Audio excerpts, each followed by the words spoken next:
হাসপাতালে চিকিৎসাধীন BNP chairperson Khaleda জিয়ার শারীরিক অবস্থা 3 দিন ধরে একই পর্যায়ে রয়েছে। দল ও পরিবারের সদস্যরা আরও উন্নত চিকিৎসার জন্য তাকে দেশের বাইরে নিয়ে যাওয়ার পরিকল্পনা করলেও তার শারীরিক পরিস্থিতি সেই ধকল সামলানোর মতো অবস্থায় নেই।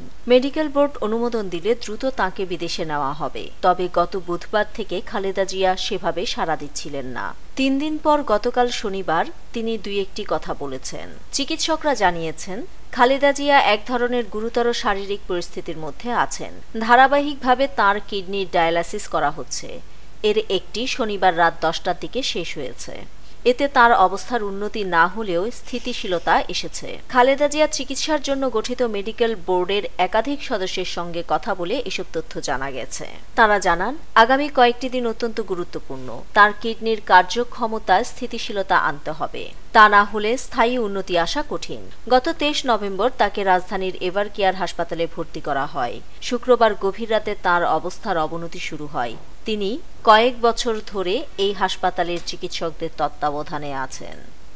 নিউজ ডেস্ক, দৈনিক পূর্বকোণ।